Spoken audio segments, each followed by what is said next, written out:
ప్యానెల్లో ఉన్నటువంటి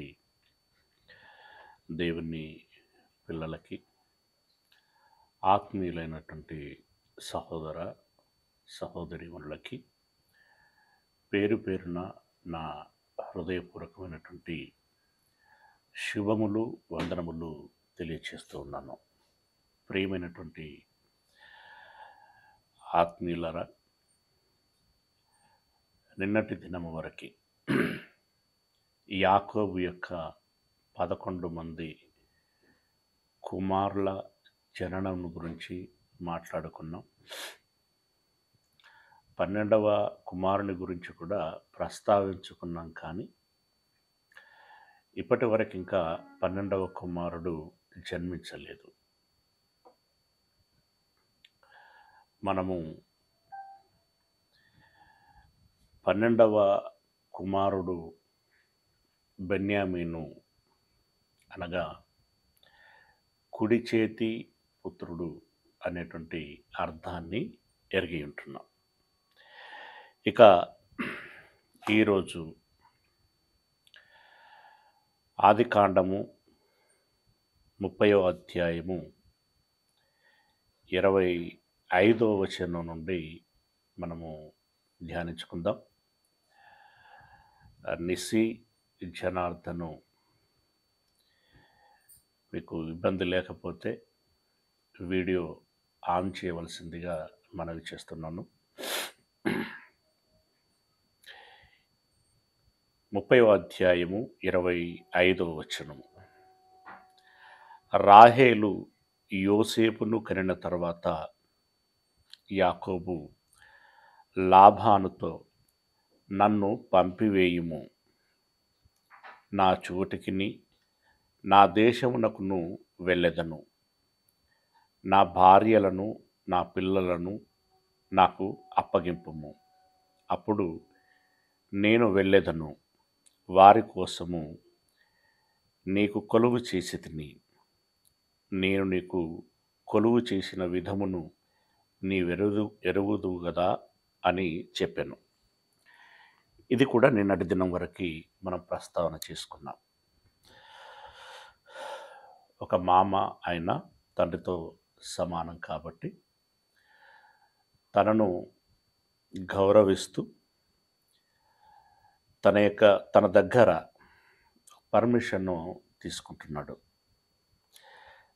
నీవు పంపించినట్లయితే నా భార్యలని పిల్లలని నేను తీసుకొని నా యొక్క దేశమునకు, నా తండ్రి ఇంటికి నేను వెళ్ళేదను అని అంటున్నాడు. అలా అన్నప్పుడు 27వ వచనము. అందుకు లాబాను అతనితో, నీ కటాక్షము నా మీద ఉన్న ఎడల నా మాట వినుము, నిన్ను బట్టి యెహోవా నన్ను ఆశీర్వదించినని శకునము చూచి తెలుసుకుంటిని అని చెప్పాను. కటాక్షము అంటే నీ యొక్క కరుణ, నీ యొక్క ప్రేమ, లేదా నీవు భావిస్తున్నట్టుగా నా పట్ల గౌరవము నీకు ఉన్నట్లయితే నేను ఒక మాట చెప్తాను, దాన్ని స్వీకరించుము, దాన్ని బట్టి నీ కటాక్షం నా పట్ల ఉంచుము అనని ఏమంటున్నాడు అనంటే, శకునమును బట్టి లేదా శకునము చూచి నేను తెలుసుకున్నాను. అది ఏమిటి అనంటే, నీ దేవుడు నిన్నును బట్టి నన్ను ఆశీర్వదించాడు అని అంటున్నాడు. శకునము చూడకపోవటం అనేటువంటిది పక్కకు పెడితే అక్కడ కళ్ళకు కనబడుతున్నది. యాకోబు రాకమునుపు తనకున్నటువంటి గొర్రెల మంద ఎంత, యాకోబు వచ్చిన తర్వాత అభివృద్ధి పొందింది ఎంత. తప్పకుండా దేవుడు యాకోబును బట్టి లాబానుని దీవించాడు. విస్తృతమైనటువంటి గొర్రెల మంద పెరిగింది. యాకోబును బట్టి నేను దీవించబడ్డాను అనేటువంటి విషయాన్ని తెలుసుకోవటానికి సాధారణ మనసు సరిపోతుంది. శకునాలే చూడాల్సినటువంటి అవసరం లేదు. ఇక వారికి ఉన్నటువంటి అన్య సంబంధమైనటువంటి అలవాట్లను బట్టి ఓకే, వారు శకునాలు చూపించుకోవచ్చు, సోదె చెప్పించుకోవచ్చు, ఇంకితరతరమైనటువంటి వాటిని సంప్రదించవచ్చు. అయితే అందులో నిజాలు ఉండవు, అందులో గారడీలు ఉంటాయి, ప్రలోభాలు ఉంటాయి, మోసాలు ఉంటాయి. మనిషి యొక్క మనస్సును బట్టి వారి పూర్వపరాలను తెలుసుకొని దాన్ని బట్టి ప్రెడిక్షన్ చెప్పటం అనేటువంటిది జరుగుతూ ఉంటుంది. అది తలవచ్చు. వారికి ఉన్న అనుభవాలను బట్టి ఎదుటి వ్యక్తి దగ్గర ఉన్న సమాచారం సేకరించి చెప్పగలిగేంతగా చెబుతారు. అది తగులితే తగులుతుంది, లేకుంటే లేదు. ఉదాహరణకి మనకు తెలుగు రాష్ట్రాలలో ఉన్నటువంటి వేణుస్వామి అనేటువంటి ఒక వ్యక్తిని గురించినటువంటి ఉదాహరణ సరిపోతుంది. ఓకే, సరే. ఇప్పుడు తనకున్నటువంటి అనుభవాన్ని బట్టి తాను చెప్తున్నటువంటి మాట, శకునము చూసి తెలుసుకున్నాను, నీ మూలముగా నేను ఆశీర్వదించబడ్డాను, అందును బట్టి గొర్రెల మంద పెరిగింది. మరియు అతడు నీ జీతము ఇంత అని నాతో స్పష్టముగా చెప్పుము, అది ఇచ్చేదను అనెను. సరే, నువ్వు వెళ్తాను అని అంటున్నావు కాబట్టి నువ్వు ఇన్ని రోజులు నాకు కష్టం చేశావు, నీ కష్టమునకు ఫలితంగా నీకెంత కావాలో దాన్ని అడుగుము, నీకు ఇస్తాను అని చెప్పి లాబాను యాకోబును ఉద్దేశించి అన్నాడు. ఓకే, ఇది మంచి మాటే. అందుకు యాకోబు అతన్ని చూచి, నేను నీకెట్లు కొలువు చేసి తినో, నీ మందలు నా యొద్ద ఎట్లుండెనో అది నీకు తెలియను. ఓకే, నేను చెప్పాల్సిందేముంది, నీకు కూడా తెలుసు కదా అని అంటూ, నేను రాకమునుపు నీకుండినది కొంచెమే, అయితే అది బహుగా అభివృద్ధి పొందెను. నేను పాదం పెట్టిన చోటెల్లా యెహోవా నిన్ను ఆశీర్వదించెను. నేను నా ఇంటి కొరకు ఎప్పుడూ సంపాద్యము చేసుకొందును అనెను. నేను వచ్చిన తర్వాత నీకెంత అభివృద్ధి జరిగిందో, నువ్వెంత అభివృద్ధి పొందావో నీకు తెలుసు. నేను ఎక్కడికి వెళితే అక్కడ అన్ని విధాలుగా నీవు ఆశీర్వదించబడ్డావు. అయితే నాకంటూ నేనేమీ సంపాదించుకోలేదు.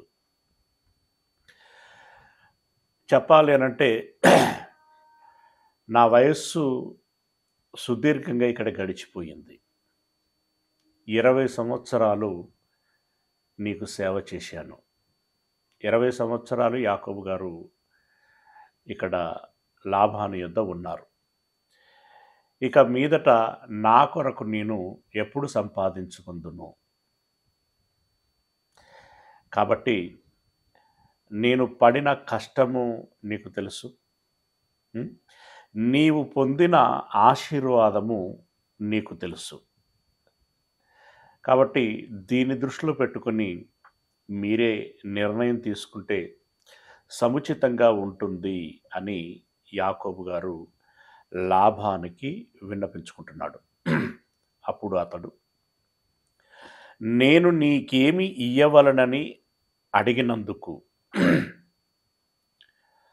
ఎవరు? లాబాను నేను నీకేమి ఇయ్యవలనని అడిగినందుకు యాకోబు యొక్క ప్రత్యుత్తరం, నీవు నాకేమి ఇయ్యవద్దు, అసలు నేను అడగక మునిపే నువ్వు ఇవ్వాలి.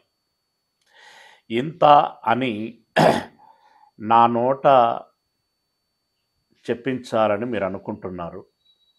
అయితే ఒక మాట, నీవు నాకేమీ ఇయ్యవద్దు, నీవు నా కొరకు ఈ విధముగా చేసిన ఎడల నేను తిరిగి నీ మందను మేపి కాచెదను. జరిగిపోయినటువంటి దాని గురించి బేరసారాలు మనకు వద్దు. జరగబోయేటువంటి దాని గురించి నేను ఒక ప్రతిపాదన చేస్తాను, మీకు సమ్మతమైతే దానికి అంగీకరించండి అని అన్నాడు. ఏమిటి అన్నట్లుగా లాబాను అడిగితే అప్పుడు యాకోబు గారే చెబుతున్నారు. ఏమని చెప్తున్నారు అంటే, నేడు నేను నీ మంద అంతటిలో నడిచి పొడలైనను మచ్చలైనను గల ప్రతి గొర్రెను, గొర్రె పిల్లలలో నల్లని ప్రతి దానిని, మేకలలో మచ్చలైనను పొడలైనను గల వాటిని వేరుపరిచెదను, అట్టివి నాకు జీతమగును అని అన్నాడు. ఇప్పుడు నేను చేసేటువంటి ప్రతిపాదన ఏంటంటే, నేను చెప్పినట్లుగా మీరు సరే అనంటే ఇంకొన్నాళ్ళు నీకు నేను ఉద్యోగము చేసేదను, అంటే నీ గొర్రెలను కాచేదను. మరి ఇంతకు నేను చెప్పేది ఏంటి అనంటే, ఇప్పుడున్నటువంటి మందలో చారలు మచ్చలు కలిగినటువంటి వాటిని వేరు చేస్తాను. నల్లనివి అంటే ఏ మచ్చ లేనటువంటివి ఒకవైపు ఉంటాయి, మచ్చలు కలిగినటువంటి వాటిని ఒకవైపు చేస్తాను. అందులో మీరు ఇక మీదట మచ్చలు కలిగినటువంటివి నావి, అంటే ఇక్కడ నావి మీన్స్ యాకోబు, మచ్చ లేనటువంటివి నీవి అంటే లాబానువి, లేదా ఇటు విభిన్నంగా లేదు నీకే మచ్చలు కలిగినటువంటివి అని తీసుకుంటే మీరు తీసుకోండి, నాకు నల్లనివి ఇవ్వండి. ఈ రెండింటిలో ఏదో ఒక దానిని మీరు కోరుకొని, జరిగిన దాని గురించి నేను అడగట్లా. ఇప్పటి వరకు ఉన్న మందలన్నీ నీవే, ఏవి మచ్చలైనా మచ్చలేనివైనా అన్నీ నీవే. ఇక మీదట పుట్టబోయేటువంటి వాటిలో మీరు నల్లనివా లేదంటే మచ్చలున్నవా, నాకు ఏవి ఇస్తావో ఒప్పుకో. ఆ మీదట ఏవి, ఉదాహరణకి మచ్చలు కలిగినటువంటివి నాకు ఇస్తానని మీరు అన్నారనుకోండి, ఇప్పటి నుండి మచ్చలు కలిగి పుట్టినవన్నీ, చారలు కలిగి పుట్టినవన్నీ నావి. ఓకే, లేదు మచ్చ లేనటువంటివే నీవి అన్నారనుకోండి, మచ్చ లేకుండా పుట్టినటువంటివి నావి. మీరే ఆలోచించి ఒక మాట చెప్పండి అని చెప్పి యాకోబు గారు లాభానికి ప్రతిపాదన పెట్టాడు. అప్పుడు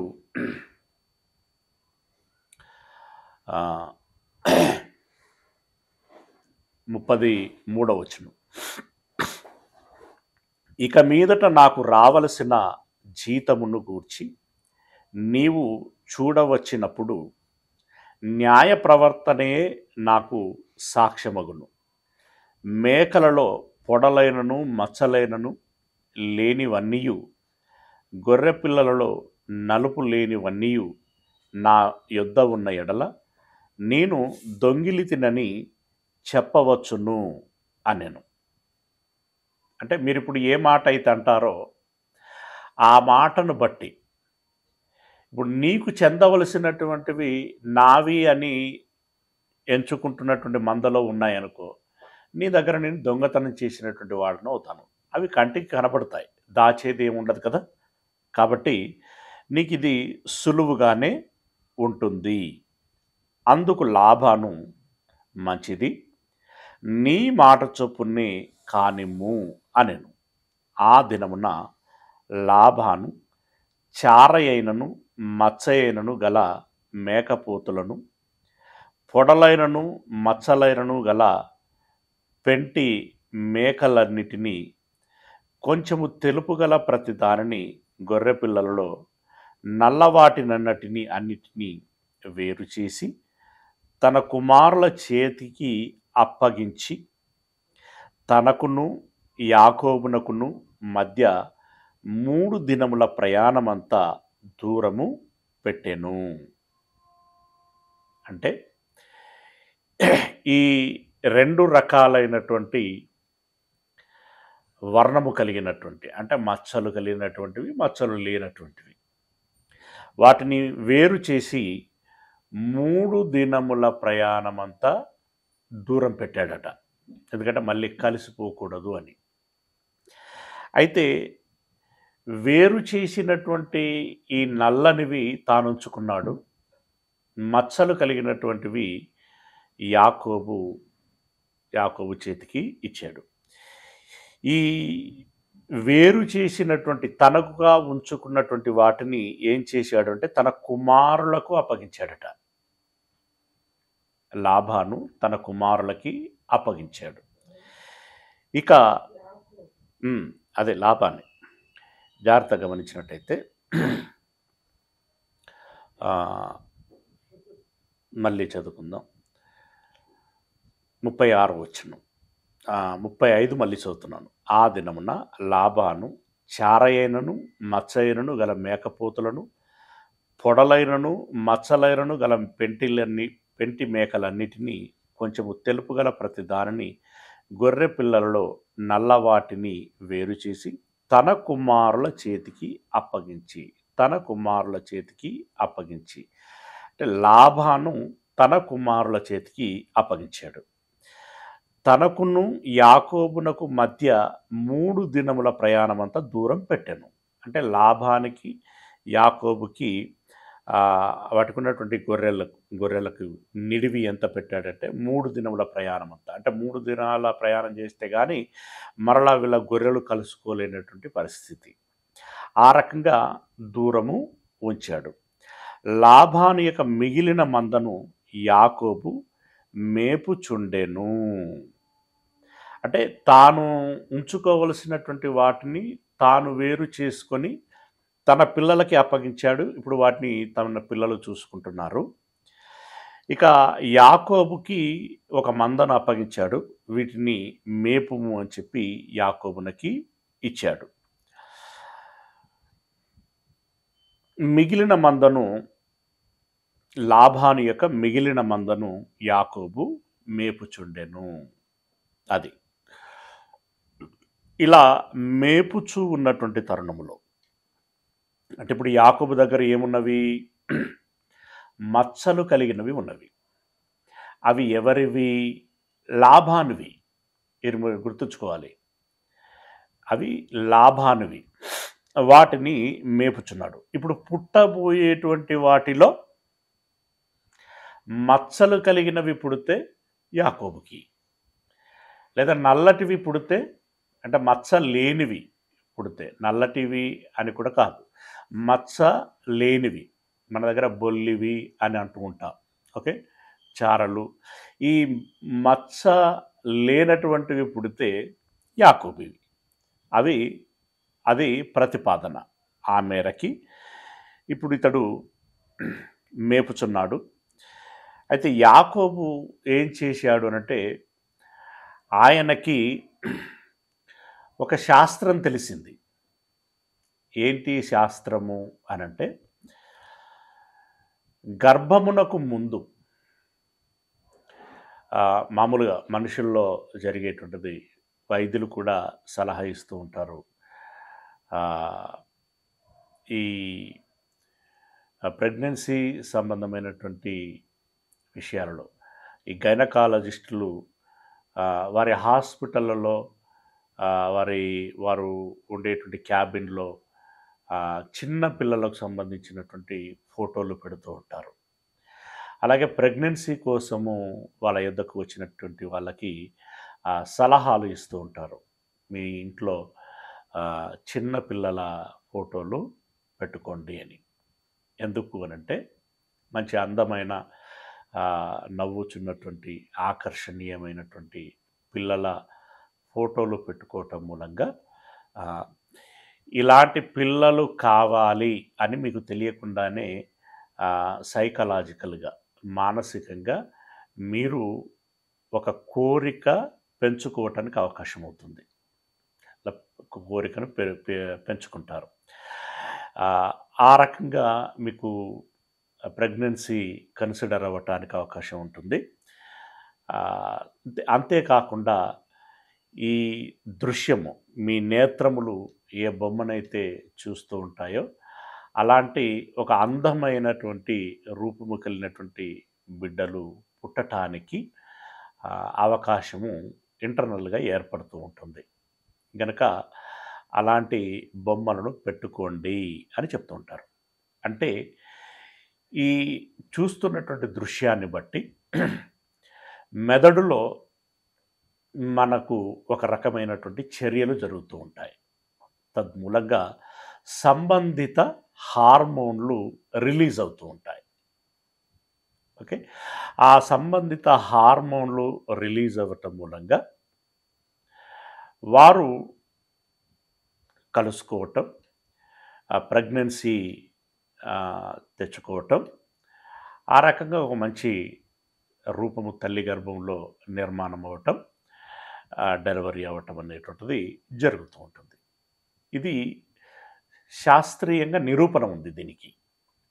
ఓకే, అదే టెక్నాలజీని ఇప్పుడు ఈ గొర్రెలు మేకల విషయంలో యాకోబు వాడాలి అని అనుకున్నాడు. అనుకొని ఏం చేశాడు అనంటే 37వ వచనం, చినారు జంగిసాలు అను చెట్ల చువ్వలను. అంటే మరి అవి ఎలా ఉంటాయి చెట్లు అని మనకు తెలియదు, కానీ ఆ చెట్లు బహుశా అక్కడ విరివిగా లభిస్తాయేమో. వాటిని తెచ్చి చినారు జంగిసాలు అను చెట్ల చువ్వలను తీసుకొని, అంటే అవి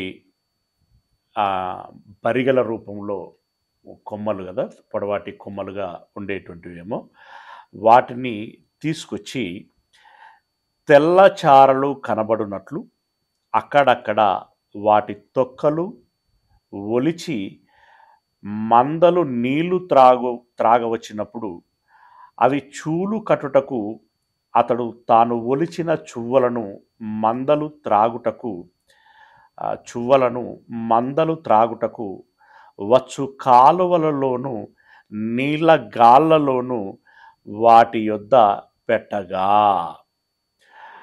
అంటే ఈ చంగిసాలు, చినారు అనేటువంటి రకాలైనటువంటి ఆ చెట్లు, ఆ కొమ్మలు తీసుకొచ్చి బెరడు ఉంటుంది కదా, ఆ బెరడును అక్కడక్కడ ఒలిచేవాడట.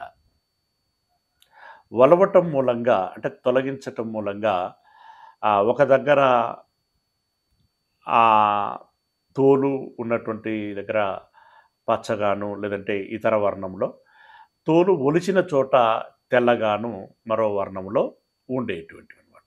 ఆ వ్యత్యాసం కలిగినటువంటి వర్ణములు ఉండేటువంటి వాటిని ఏం చేశాడట అతడు అనంటే, వీటిని గొర్రెలకు ఎక్కడైతే నీళ్లు తాపించేవాడో ఇక్కడ 2 స్థలాల పేర్లు చెప్పాడు. ఏంటి అనంటే, ఆ చువ్వలను మందలు త్రాగుటకు వచ్చు కాలువలలోనూ, నీటి కాలువలు ఉంటాయి కదా, ఆ కాలువలు ఉన్న చోట వాటిని పెట్టేవాడట. లేదంటే గాళ్ళు అని అన్నాడు. నీళ్ళ గాళ్ళలోను. గాడి అని అంటే మనం ఇదివరకు చెప్పుకున్నాం, బావులలో నుండి నీళ్లు తోడి ఒక గాడిలో నింపేవారు వీళ్ళు. ఆ తదుపరి ఆ గొర్రెలను తీసుకొచ్చి నీళ్లు తాపించేవారు. ఈ గాడుల యొద్ద కూడా నాటాడట. అంటే పనిబడ ఆ కొమ్మలను నరికి తీసుకొచ్చి తోలు అక్కడక్కడ వలిచి ఆ కొమ్మలను నాటేవాడు. అయితే నీళ్లు త్రాగటానికి వచ్చినటువంటి వాటిలో ఆ చూలు కలిగినటువంటివి, అంటే గర్భం ధరించినటువంటి గొర్రె పిల్లలు ఆ కొమ్మలను చూస్తూ నీళ్లు త్రాగేటువంటివి. అంటే రావటానికి చూస్తూ వస్తాయి, త్రాగుచున్నప్పుడు సాధారణంగా దృష్టి పడతాయి, త్రాగిన తర్వాత కూడా మరొకసారి చూసి వెళుతూ ఉంటాయి. అంటే వాటి కంటిలో పడుతుంది అవి, ఆ కొమ్మల యొక్క దృశ్యము వాటి కంటిలో పడతాయి.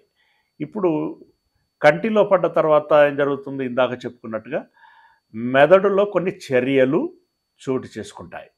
ఇప్పుడు సాధారణంగానే ఒక మంచి అందమైనటువంటి ఆహ్లాదకరమైనటువంటి ప్రకృతిని మనం చూసామనుకోండి, ఇప్పుడు ఆటోమేటిక్గా మనలో ఒక రిలాక్సేషన్ అనేటువంటిది వస్తూ ఉంటుంది, ఒక హ్యాపీ మూడ్ వస్తుంది, సంతోషపడతాం. తద్మూలంగా ఏం జరుగుతుంది అని అంటే మనకు తెలియకుండానే మనలో ఉన్నటువంటి డిప్రెషన్ అనేటువంటిది దూరమవుతూ కొంచెం మానసిక వికాసము నొందుతూ మనకు మనమే చైతన్యము నొందుతూ కొంత ఆరోగ్యమును ఇంప్రూవ్మెంట్ చేసుకునేటువంటి అవకాశం ఉంటుంది. అంటే ఆరోగ్యం కాస్త మెరుగుపడుతుంది. ముందుగా మానసిక ఆరోగ్యం మెరుగుపడుతుంది. మానసిక ఆరోగ్యం మెరుగుపడింది అని అంటే ఆటోమేటిక్గా శారీరక ఆరోగ్యం కూడా కొంత మెరుగుపడుతూ ఉంటుంది. ఇది మనకు తెలియకుండానే జరిగిపోయేటువంటి చర్య. అలాగే ఇప్పుడు ఈ గొర్రెలకు అలాంటివి చూపించటం మూలంగా వాటికే తెలియకుండా ఒక చర్య జరిగేది. అప్పుడు వాటి మెదడులో ఈ వర్ణములు ఏవైతే ఉన్నాయో అవి పదే పదే జ్ఞాపకము రావటం, పదే పదే వాటిలో మెదలటం మూలంగా ఈ మెదడులో హార్మోన్ రిలీజ్ ఏదైతే ఉంటుందో అది కూడా ఆ మచ్చలకు తాలూకు హార్మోన్లని రిలీజ్ చేసేటువంటివి. తద్మూలంగా గర్భములో ఉన్నటువంటి బిడ్డ చర్మము రోమముల యొక్క రంగు కూడా ఇవి ఏ రంగులైతే చూసావో అలాంటి రంగులని సంతరించుకునేటువంటివి. ఇప్పుడు ఆ రకంగా యాకోబు ఏర్పాట్లు చేశాడు. చేస్తే 33 చదువుతున్నాను.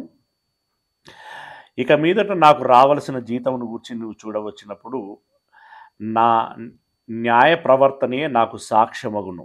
మేకలలో పొడలైనను మచ్చలైనను లేనివన్నీయు గొర్రెపిల్లల్లో నలుపు లేనివన్నీయు నా యొద్ద ఉన్న ఎడల నేను దొంగిలితినని చెప్పవచ్చును అనెను. అందుకు లాబాను, మంచిది, నీ మాట చొప్పుననే కానిమ్ము అనెను. ఆ దినమున లాబాను చారైనను మచ్చైనను గల మేకపోతులను పొడలైనను మచ్చలైనను గల పెంటి మేకలన్నింటినీ కొంచెము తెలుపు గల ప్రతిదారిని గొర్రె పిల్లలు నల్లవాటినన్నింటినీ వేరు చేసి తన కుమారుల చేతికి అప్పగించి తనకును యాకోబునకును మధ్య 3 దినముల ప్రయాణమంతా దూరం పెట్టెను. లాబాను యొక్క మిగిలిన మందను యాకోబు మేపుచుండెను. యాకోబు చినారు జంగిసాలు అను చెట్ల చువ్వలను తీసుకొని ఆ చువ్వలలో తెల్లచారలు కనబడినట్లు అక్కడక్కడ వాటి తొక్కలు ఒలిచి మందలు నీళ్లు త్రాగవచ్చినప్పుడు అవి చూలు కట్టుటకు అతడు తాను ఒలిచిన చువ్వలను మందలు త్రాగుటకును వచ్చు కాలువలలో నీళ్ల గాళ్ళలోనూ వాటి ఎదుట పెట్టగా. అంటే ఈ దృశ్య ప్రభావము అనేటువంటిది ఆడ గొర్రె పిల్లలు మేకల మీద మాత్రమే కాకుండా మగ గొర్రె పిల్లలు మేకపిల్లల మీద కూడా పడేటట్లుగా ఏర్పాటు చేశాడు. అంటే మగవి మగవి కూడా ఆ నీళ్లు త్రాగటానికి వచ్చినప్పుడు చూస్తాయి. చూసిన తర్వాత ఈ మగవి ఆడవాటితో జత కడితే ఆ మగవాటి యొక్క ప్రభావం కూడా పుట్టబోయేటువంటి పిల్లల మీద పడేటువంటివి అన్నమాట. రైట్. 39 వచనం. మందలు ఆ చువ్వల ఎదుట చూలు కట్టి, గొర్రెపిల్లలు ఆ చువ్వల ఎదుట చూలు కట్టి, చారలైనను పొడలైనను మచ్చలైనను గల పిల్లలను ఈనెను. అంటే ఇది ఆయన 14 సంవత్సరాల ఉద్యోగ జీవితంలో తనకు అనుభవం కలిగినట్టుంది. ఈ ఎలాంటి పిల్లలు ఎప్పుడెప్పుడు ఎట్లా పుడుతున్నాయి అనేటువంటి ఒక అనుభవం అప్పటికి ఆయనకు వచ్చింది. ఆ అనుభవాన్ని బట్టి ఇప్పుడు ఇక్కడ ఈ రకమైనటువంటి ప్రయోగము చేస్తున్నాడనమాట. చేసినప్పుడు ఆ చారలు కలిగినటువంటివి మచ్చలు కలిగినటువంటివి ఎక్కువగా పుట్టడం ప్రారంభించాయి. అలా యాకోబు యొక్క మంద పెరుగుచున్నది. యాకోబు యొక్క మంద పెరుగుచున్నది. చూలు కట్టి చారలైనను పొడలైనను మచ్చలైనను గల పిల్లలను ఈనెను. యాకోబు ఆ గొర్రె పిల్లలను వేరు చేసి, ఇప్పుడు పుట్టినటువంటి వాటిని వేరు చేస్తున్నాడు. వేరు చేసి చారలు గల వాటి తట్టును లాభాను మందలలో నల్లని వాటి తట్టును మంద ముఖములు త్రిప్పి తన మందలను లాభాను మందలతో ఉంచక వాటిని వేరుగా ఉంచెను. అంటే అప్పుడు పుట్టుతున్నటువంటి వాటిని బట్టి, వాటి వర్ణాలను బట్టి వాటిని వేరు పెడుతూ వస్తున్నాడట. అంటే 2 మందలుగా మెయింటైన్ చేస్తున్నాడు అనమాట. ఓకే. మందలో బలమైనవి చూలు కట్టున్నప్పుడెల్లను అవి ఆ చువ్వల ఎదుట చూలు కట్టున్నట్లు యాకోబు మంద కన్నుల ఎదుట కాలువలలో ఆ చువ్వలు పెట్టెను. అంటే బలమైనవి ఆరోగ్యకరమైనటువంటివి ఇలా చూలు కట్టేటువంటి సమయంలో ఎక్కువగా అతడు ఇలాంటి చువ్వలను పెడుతూ ఉండేవాడట. కొంచెం బలహీనమైనటువంటివి నేతగా ఉన్నటువంటివి చూలు కడుతున్నప్పుడు అంతగా పెట్టేటువంటి వాడు కాదు. ఎందుకంటే మొత్తం అన్ని చారలు కలిగినటువంటివి పుడితే కొంత తన మామకి అనుమానం వస్తుంది. రెండవది ఆయన కూడా డిసప్పాయింట్ అవుతాడు. కాబట్టి అలాంటి పరిస్థితి రాకుండా ఆయన కూడా కొంత పెరిగేటట్టుగా చూసేవాడు అనమాట. తనకు ఎక్కువగా పెరిగేటట్లుగా చూసుకునేటువంటి వాడు, తన మామకి ఎంతో కొంత పెరిగేటట్లుగా చూసుకునేటువంటి వాడు అనమాట. అంటే తన మంద పెరగాలి అని తన మామకు తెలియకుండా అని చెప్పొచ్చు. తన మామకి తెలియకుండా ఈ రకమైనటువంటి టెక్నాలజీని వాడుచున్నాడు. రైట్. అలా 2 మందలని వేరువేరుగా మెయింటైన్ చేస్తున్నాడు. 43వ వచనం. 42 మళ్ళీ చదువుతున్నాడు. మంద బలహీనమైనప్పుడు పెట్టలేదు, అట్లు బలహీనమైనవి లాబానుకును బలమైనవి యాకోబునకును వచ్చెను. అర్థమైంది కదా. రైట్. 43వ వచనం. ఆ ప్రకారము ఆ మనుష్యుడు అత్యధికముగా అభివృద్ధి పొంది విస్తారమైన మందలు, దాసులు, ఒంటెలు, గాడిదలు గలవాడాయను. ఇలా ఎప్పుడైతే తాను ప్రత్యేకంగా ఈ మచ్చలు కలిగినటువంటి చారలు కలిగినటువంటి గొర్రెల రూపంలో తన ఆస్తిని సంపాదిస్తూ వస్తున్నాడో అవి పెరుగుతూ వచ్చాయి. పెరగటానికి ఇక్కడ కారణము ఏమిటి అంటే, సరే ఇక్కడ టెక్నాలజీ అనేటువంటిది ఒకటైతే యాకోబు వెనకాల దేవుడు ఉన్నాడు. ఇది ముఖ్యమైనటువంటి విషయం. దేవుడే కనుక లేకపోతే నువ్వు ఏ చువ్వలు పెట్టినా ఏ కొమ్మలు పెట్టినా అది వర్కౌట్ అయ్యేటువంటిది కాదు. ముఖ్యంగా ప్రతి దాని విషయంలో దేవుని ప్రమేయము అనేటువంటిది ఉండాలి. నిన్నటి దినమున మనం మాట్లాడుకున్నట్టుగా పుత్రదాత వృక్ష ఫలములు తీసుకొచ్చుకున్న తర్వాత ఈ లేయాకు సంతానం కలగటము, అంటే ఊడిగిపోయిన గర్భము మరలా ఆరోగ్యాన్ని సంతరించుకోవటము, అలాగే రాహేలుకు కూడా సంతానము కలగటము అనేటువంటిది మనం చదువుకున్నాం. అయితే అది కేవలం పండు తిన్నంత మాత్రాన అనుకుంటే పొరపాటు. అసలు ఆ పండులో ఆ లక్షణాన్ని పెట్టింది కూడా దేవుడు అనేటువంటి విషయాన్ని మర్చిపోకూడదు. ఓకే.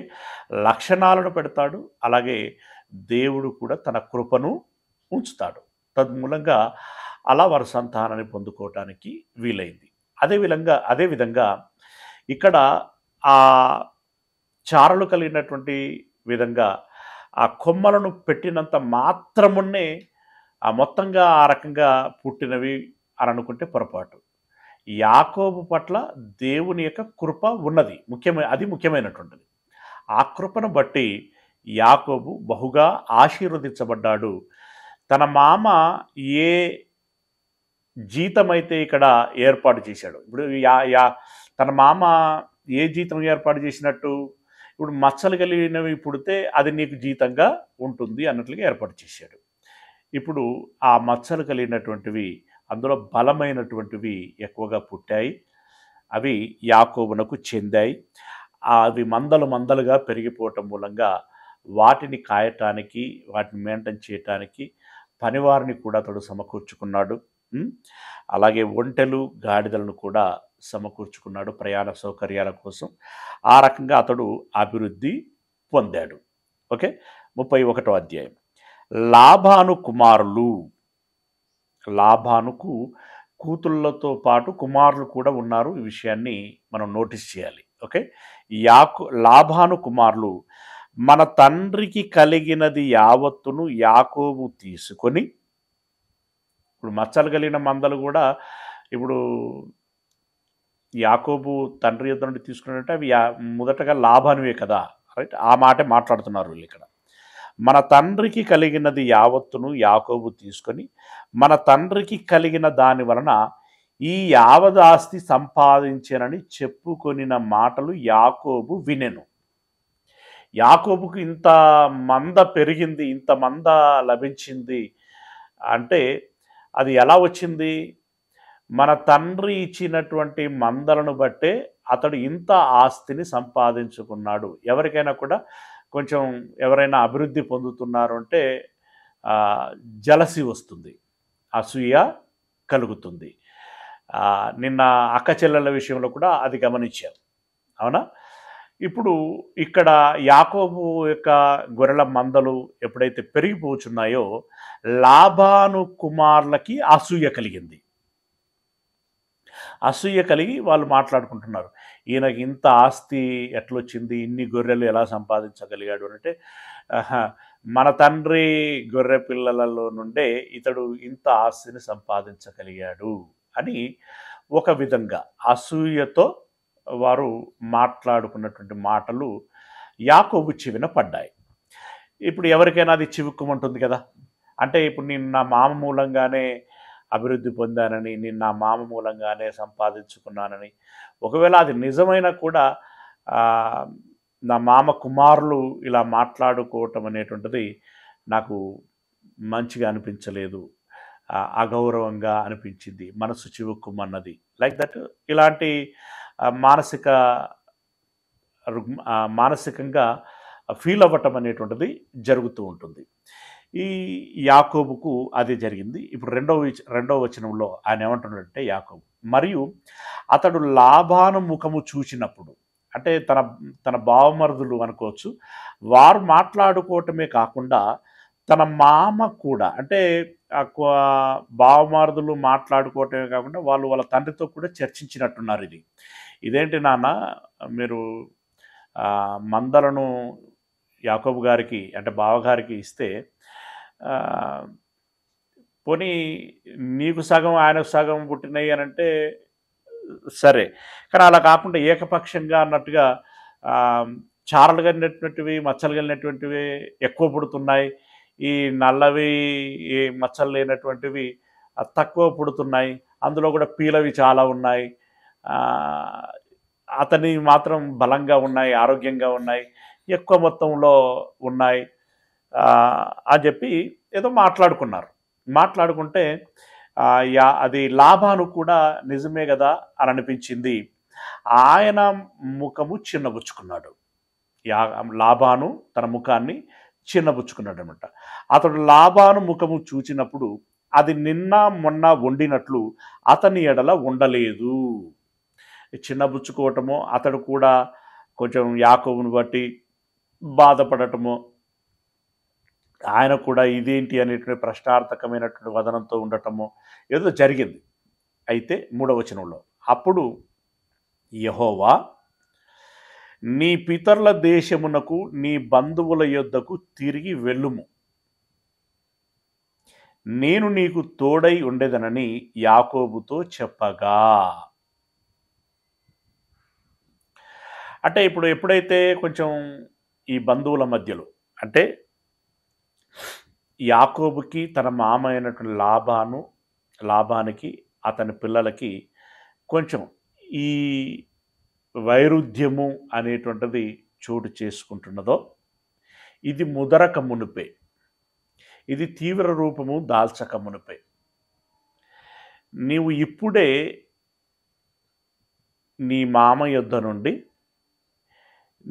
నీ పితరులు ఉన్నటువంటి దేశమునకు అనగా కనానుకు తిరిగి వెళ్ళుము అని చెప్పాడు. నీ బంధువుల యొద్దకు తిరిగి వెళ్ళుము, నేను నీకు తోడై ఉండేదనని యాకోబుతో చెప్పగా, యాకోబు పొలములో తన మందల యొద్దకు రాహేలును లేయాను పిలువనంపి వారితో ఇట్లా నేను, ఆయన ఎక్కడైతే మందలను మేపుతున్నాడో ఆ మందల యొద్దకి తన భార్యలను పిలిచాడట. పిలిచి ఇప్పుడు దేవుడు తనకు చెప్పినటువంటి విషయాన్ని గురించి ఇలా, మరి నా బంధువుల యొద్దకి నేను వెళదాము అని అనుకుంటున్నాను, మరి మీరు కూడా వస్తే మనము మన కుటుంబాలతో పాటు దేవుడు మనకిచ్చినటువంటి గొర్రె మందలను తీసుకొని వెళుదాము అని చెప్పి తన భార్యలతో చెప్పాడు. అది చెప్పేటప్పుడు కొంత వివరణ కూడా ఇచ్చాడు. ఎందుకు నేను ఇంత త్వరగా ఈ నిర్ణయం తీసుకోవాల్సి వస్తున్నదంటే అనేటువంటి విషయాన్ని చెప్పాడు. 5వ వచనం, మీ తండ్రి కటాక్షము నిన్న మొన్న నా మీద ఉండినట్లు ఇప్పుడు నా మీద ఉండలేదని నాకు కనబడుచున్నది. అంటే ఇప్పుడు యాకోబు లాబానుతో ప్రతిపాదన చేసినప్పుడు లాబాను ఫ్రీగానే ఉన్నాడు. ఓకే, అలాగే అల్లుడు, నువ్వు అన్నట్టే చేద్దాం, మంచిదే కదా, ఇప్పటి నుండైనా నీకు ఒక జీతం ఇచ్చినట్టుగా ఉంటుంది, నువ్వు కూడా ఎంతో కొంత అభివృద్ధి పొందినట్టుగా ఉంటుంది అని అప్పుడు సంతోషంగా ఒప్పుకున్నాడు. బాగానే ఉన్నారు కొన్ని రోజులు. ఎప్పుడైతే యాకోబు గారి మంద ఎక్కువై లాబాను యొక్క మంద తక్కువైందో, ఇది దేంట్లో తక్కువైందంటే కేవలం యాకోబు మేపుతున్న మందకు సంబంధించిందే. అప్పటికే లాబాను తన కుమారులకు ఇచ్చినటువంటి మంద అది వేరుగా ఉంది. ఓకే, అలా ఇప్పుడు యాకోబు మంద పెరగటం మూలంగా లాబాను చిన్నబుచ్చుకున్నాడు. కొంచెం వారిలో తేడా వచ్చినప్పుడు ఇతడు కూడా ఆలోచనలో పడ్డాడు. యాకోబు ఆలోచనలో పడినప్పుడు ఈలోపు దేవుని యొక్క సందేశం వచ్చింది, నీవు నీ బంధువుల యొద్దకు వెళ్ళుము అని. యాకోబు కూడా ఇది రైట్ టైము అని చెప్పి తనకు అనిపించింది. అందులో దేవుడు చెప్పాడు, దేవుడు తోడుగా ఉంటాను అని అన్నాడు, కాబట్టి ఇప్పుడు వెళ్ళటమే సముచితము అని చెప్పి తాను అనుకొని తన భార్యలను పిలిపించాడు. భార్యలను పిలిపించి వారితో మాట్లాడుచున్నాడు. నిన్న మొన్న ఇప్పటి వరకు మీ తండ్రి నాతో బాగున్నాడు, సరే తన ప్రేమను కనపరిచాడు, నేను వచ్చినప్పుడు చేరదీశాడు, సరే ఇప్పుడు నువ్వేం సంపాదించుకోలేదు కదా, నీకు ఒక ఏర్పాటు ఉంటే బాగుండు, నువ్వేం కోరుకుంటావో కోరుకో అని అన్నాడు. అంటే ఆయన కటాక్షం నా పట్ల ఉన్నది. ఇప్పటి వరకు కూడా బాగానే ఉన్నది, నిన్న మొన్నటి వరకు కూడా బాగానే ఉన్నది, కానీ ఇప్పుడు లేదు. మొన్నటి వరకు ఉన్నటువంటి ఆ కటాక్షము ఇప్పుడు కనబడటం లేదు అని నాకు అర్థమైంది అని అంటూ, అయితే నా తండ్రి యొక్క దేవుడు నాకు తోడై ఉన్నాడు, నా మామ కటాక్షము నా మీద లేకపోయినా నా దేవుడి తోడు నాకు ఉన్నది, మీ తండ్రికి నా యావశక్తితో కొలువు చేసి తినని మీకు తెలిసే ఉన్నది.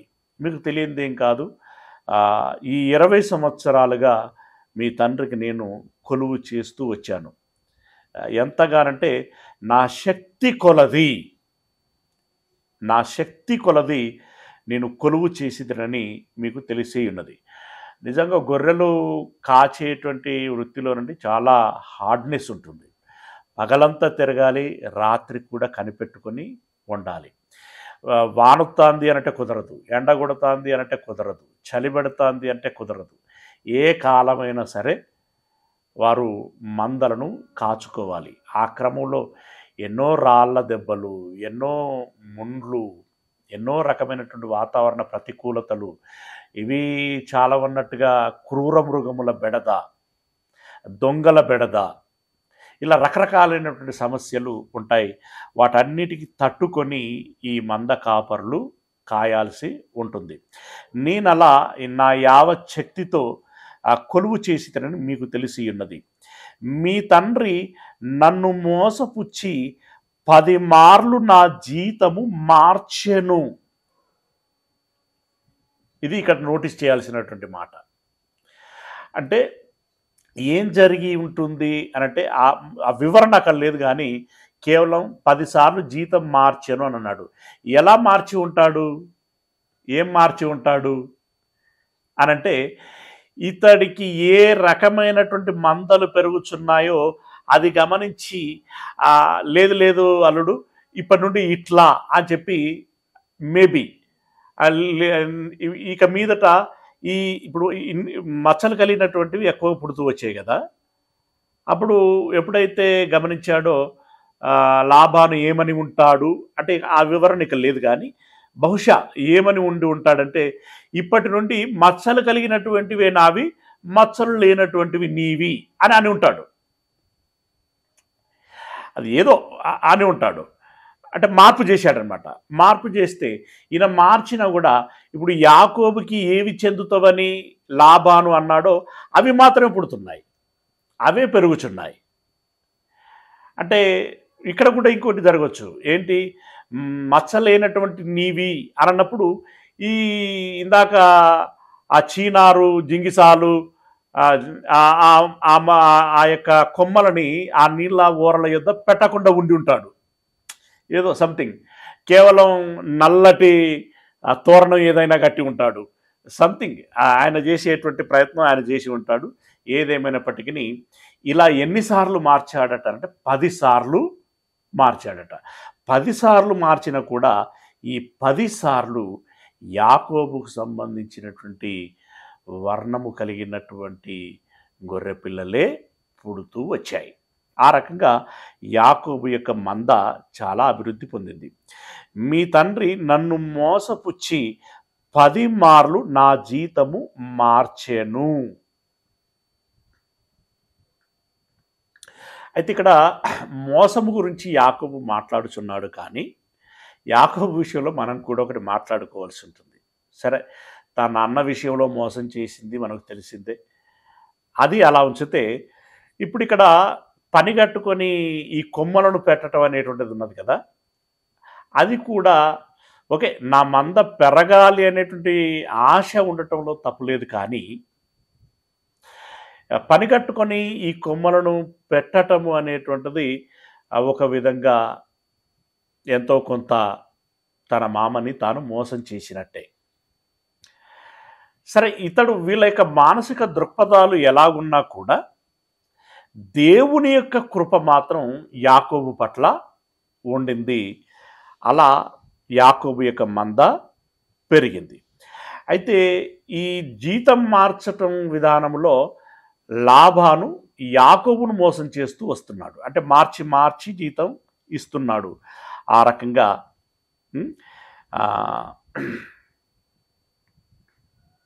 8వ వచనం ఉన్నాం. 7వ వచనం, మీ తండ్రి నన్ను మోసపుచ్చి 10 మార్లు నా జీతము మార్చెను, అయినను దేవుడు అతన్ని నాకు హాని చేయనీయలేదు.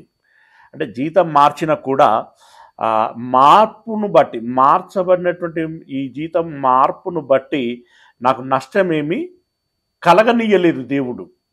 అతడు ఎన్నిసార్లు మార్చినా కూడా నాకే ఆశీర్వాదకరంగా ఉండులాగున చేశాడు. అతడు 8వ వచనం, పొడలు గలవి నీ జీతమగునని చెప్పిన ఎడల అప్పుడు మందలన్నీయు పొడలు గల పిల్లలను ఈనెను.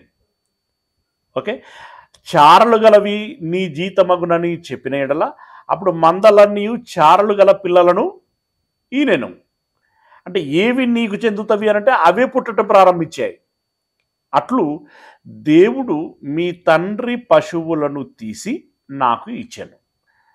తీసి ఇచ్చాను అనంటే ఇక్కడ దాని అర్థం ఆ తండ్రి మందలో నుండి పుట్టినటువంటి పిల్లలన్నీ నాకు కేటాయించబడినటువంటి విధానంలో నాకే ఎక్కువగా పుట్టాయి అని చెప్తూ మందలని చారలు గల పిల్లలను ఈనను. అట్లు దేవుడు మీ తండ్రి పశువులను తీసి నాకు ఇచ్చాను. మందలు చూలు కట్టు కాలమున నేను స్వప్నమందు కన్నులెత్తి చూడగా గొర్రెలను దాటు పొట్టేళ్ళు చారలైనను పొడలైనను మచ్చలైనను గలవై ఉండెను. మరియు స్వప్నమందు దేవుని దూత యాకోబు అని నన్ను పిలవగా చిత్తము ప్రభువా అని నేను చెప్పి తిని. అప్పుడు ఆయన, నీ కన్నులెత్తి చూడుము, గొర్రెలను దాటుచున్న పొట్టేళ్ళన్నీ చారలైనను పొడలైనను మచ్చలైనను ఏలయనగా లాభాను నీకు చేయుచున్నది యావత్తును చూచి తిని. అంటే లాభాను నీకు ఏ రకంగా జీతం మారుస్తున్నాడో అది నేను గమనిస్తున్నాను. దాన్ని బట్టి దాన్ని దృష్టిలో పెట్టుకొని నీకు ఏ మంద చెందాలో ఆ విధంగా అలాంటి వాటినే నేను పుట్టిస్తున్నాను అని దేవుడు దేవదూతల ద్వారా యాకోబుకు సమాచారాన్ని ఎప్పటికప్పుడుగా ఇస్తూ వచ్చాడట. 13వ వచనం, నీవెక్కడ స్తంభం మీద నూనె పోసితివో అక్కడ నాకు మ్రొక్కుబడి, అంటే ఎక్కడ స్తంభాన్ని పెట్టావో నాటావో, ఎక్కడ నాకు మ్రొక్కుబడి చేసితివో ఆ బేతేలు దేవుడను నేనే. ఇప్పుడు నీవు లేచి ఈ దేశములో నుండి బయలుదేరి నీవు పుట్టిన దేశమునకు తిరిగి వెళ్ళుమని నాతో చెప్పెను అనెను. ఇక్కడ అబ్రహాము దేవుడు, ఇస్సాకు దేవుడు అప్పటి వరకు ఒక బ్రాండ్ ఏర్పడింది. యాకోబు దేవుడు అని చెప్పేంత దాకా ఇంకా యాకోబు ఎదగల. అయితే అబ్రహాము దేవుడు, ఇస్సాకు దేవుడు అన్నప్పుడు అబ్రహాము ఇస్సాకులకి ఆ అనుభవం ఉంది. యాకోబు వాళ్ళ తండ్రులు చెప్తున్న దాన్ని బట్టి ఓకే మా దేవుడు యెహోవా అనేటువంటి భావనలో ఉన్నాడు. కానీ యాకోబుకు కూడా యెహోవా పట్ల ప్రత్యేక అనుభవం కలగలాగున మొదటగా ఈ బేతేలు యొద్ద ఒక అనుభవాన్ని ఇచ్చాడు. ఏంటది? అతడు నిద్రిస్తున్నప్పుడు స్వప్నం రావటం, ఆకాశం తెరవబడటం, నిచ్చెన వేయబడటం, దేవదూతలు ఎక్కడం దిగటం, అవన్నీ జరగటం. అది జరిగిన తర్వాత దేవుడు, ఇదిగో నువ్వు వెళుచున్నటువంటి నీ ప్రయాణంలో నేను తోడై ఉంటాను, నేను తిరిగి మరలా సంతానంతో రప్పిస్తాను, నీకు ఈ దేశాన్ని ఇస్తాను, నీకు విస్తృతమైనటువంటి పిల్లలు పుడతారు ఆకాశ నక్షత్రముల వలె, వాళ్ళు ఈ భూమిని స్వతంత్రించుకుంటారు అని అక్కడ ఒక అనుభవాన్ని ఇచ్చాడు. తర్వాత రెండవ అనుభవం ఏంటంటే ఈ గొర్రె పిల్లలు, ఈ మంద పెరిగి తాను ఆశీర్వదించబడేటట్లుగా అతనికి ఇవ్వటం. ఈ రకమైనటువంటి అనుభవాలతో ఇప్పుడు ఇతడు నా దేవుడు అనేటువంటి భావన యాకోబుకి కలిగింది. దేవుడు కూడా దాన్ని కొంచెం నొక్కి చెప్తున్నాడు. ఇదిగో నీకు నేను ఈ సమాచారం ఇస్తున్నటువంటి వాడిని ఎవరు అనంటే, నీవు ఈ పద్దనరామునకి వచ్చేటువంటి క్రమంలో నీవు ఎక్కడైతే నిద్రించావో, నీకు ఎప్పుడైతే స్వప్నం కలిగిందో, నువ్వు ఎక్కడైతే రాతిని పాతావో ఆ తాలూకు దేవుడను నేను అంటే అదొక ముద్ర యాకోబులో పడులాగున చేస్తున్నాడు దేవుడు. గనక ఆ దేవుణ్ణి నేను చెప్తున్నాను, నీవు తిరిగి వెళ్ళుమని నాతో చెప్పాను అనను. 14వ వచనం, అందుకు రాహేలును లేయాయు ఇంకా మా తండ్రి మాట మాకు 14వ వచనం, అందుకు రాహేలును లేయాయు ఇంకా మా తండ్రి ఇంట మాకు పాలు పంపులెక్కడివి, అతడు మమ్మను అన్యులుగా చూచుట లేదా? అంటే వీళ్ళకి భర్త పట్ల బాగా రెస్పెక్ట్ ఉందండి అప్పటి వరకు. ఓకే. రెండవది, ఇప్పుడు భర్త చెప్పినటువంటి మాటను వారు అర్థం చేసుకున్నారు. ఏ ఏ విషయము అనంటే ఇప్పుడు యాకోబు ఇప్పుడు నా కోసం, నా కుటుంబం కోసం నేనేం సంపాదించుకోలేదు అని చెప్పి యాకోబు లాబానుతో అనటం, అలాగైతే నీకేం కావాలో కోరుకో అని చెప్పేసి లాబాను చెప్పటం, అందులో భాగంగా ఇప్పుడు ఈ మచ్చలు కలిగినటువంటి, మచ్చలు లేనటువంటి వాటిని అనేటువంటి ఒక ప్రతిపాదన అనేది చేయటం, దాంట్లో భాగంగా లాభాను దాన్ని ఒప్పుకున్నటువంటి దాని విధానంలో రోజులు గడుస్తున్నప్పుడు యాకోబుకి ఏవైతే కేటాయించబడుచున్నాయో అవే పుడుతున్నాయి, అవి పెరుగుచున్న కొలది లాభానికి అది కొంచెం మంచిగా అనిపించక ఆయన మార్చటం, ఇలా 10 సార్లు మార్చటం, అది ఈ యాకోబు యొక్క భార్యలు అంటే లాబాను యొక్క కుమార్తెలు కూడా ఎరుగుచున్నారు. ఇప్పుడు మా తండ్రికి మేము పిల్లలమే కదా, కూతుళ్ళం, మా పట్ల ప్రేమ ఉంటే ఏవి పెరిగితే ఏమున్నది, ఆయన చూసి చూడనట్లుగా ఉండాలి కదా, ఇన్నిసార్లు మార్చాడు అని అంటే నిజంగా ఆయన పిల్లలమైనటువంటి మా మీద తనకి ప్రేమ లేదు అనేటువంటి అభిప్రాయము వాళ్ళకి వచ్చింది. ఇప్పుడు యాకోబు గారు చెప్పేటప్పటికి అది ఇంకా బలీయమైందనమాట. అప్పుడు మా తండ్రి ఇంట మాకు పాలు పంపులు లేవు, అతడు మమ్మను అన్యులనుగా చూచుట లేదా, అతడు మమ్మును అమ్మివేసి మాకు రావలసిన ద్రవ్యమును బొత్తుగా తినివేసెను. దేవుడు మా తండ్రి యొద్ద నుండి తీసివేసిన ధనమంతయు మాదియు మా పిల్లలదియు అయ్యున్నది కదా, కాబట్టి దేవుడు నీతో చెప్పినట్లెల్లా చేయమని అతనికి ఉత్తరమియ్యగా అని అన్నారు. అంటే ఇప్పుడు యాకోబు మాటతో ఏకీభవించి, అవును 10 సార్లు జీతం మార్చి ఇవ్వటం మూలంగా మా తండ్రి మాకు అన్యాయం చేసినట్టే, వాస్తవానికి మా తండ్రి ఆస్తి మాకు రావాలి కదా, మా పిల్లలకు కూడా చెందాలి కదా, అలా చెందకుండాలాగున మా తండ్రి ఇలా చేయటం మాకు కూడా మంచిగా అనిపించలేదు. సరే, ఇప్పుడు దేవుని కృపను బట్టి మా తండ్రి జీతం మార్చినా కూడా మన ఆస్తి పెరిగింది, నువ్వు ఏదైతే అంటున్నావో ఆ ప్రకారంగానే బంధువుల ఇంటికి అంటే నీ స్వదేశమునకు మనం వెళ్దాము, మేము కూడా సిద్ధమే అని చెప్పేసి వారు అన్నారు. అప్పుడు యాకోబుకు ఒక ధైర్యం ఉంటుంది, భార్యలు కూడా ఒప్పుకోవటం. ఇప్పుడు ఈ ధైర్యంతో తాను ఒక సాహసం చేశాడు.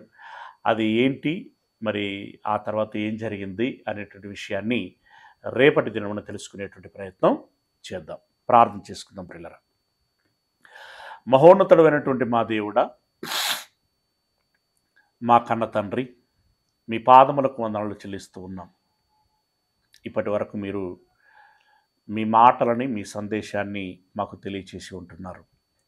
మీ పిల్లలు విన్న మాటలను బట్టి కేవలం మాకు ఇక్కడ అర్థమవుతున్నటువంటిది ఒకటి తండ్రి, మీరు యాకోబును ప్రేమించారు, యాకోబు పట్ల మీ కృప ఉంచారు. మీ ప్రేమ, మీ కృప ఎవరి పట్ల ఉంటుందో వారు ఆశీర్వదించబడతారు, అభివృద్ధి పొందుతారు, అన్ని విధాలైనటువంటి క్షేమము కలుగుతుంది. మీరు యాకోబును ప్రేమించారు కాబట్టి 2 భార్యలు, 12 మంది పిల్లలు మీ ద్వారా పొందుకున్నారు. అంతేకాకుండా గొర్రెల మందలని పొందుకున్నారు, పనివారిని పొందుకున్నారు, ఒంటెలని, గాడిదలని సమకూర్చుకున్నారు, సంపన్నులు అయ్యారు. దేవా, ఇది ఒకనాటి ఆశీర్వాదమే కావచ్చు. కానీ మీ కృప ఎవరి పట్ల ఉంటే వారికి మేలు జరుగుతుంది. అది ఆత్మీయంగా కావచ్చు, భౌతికంగా కావచ్చు అనేటువంటి విషయం మాకు తెలుస్తున్నది. దీన్ని బట్టి మీ కృపకు మేము పాత్రలమగునట్లుగా బ్రతకాలని, అలా ఆశీర్వాదము నొందాలని మాకు తెలుస్తున్నది.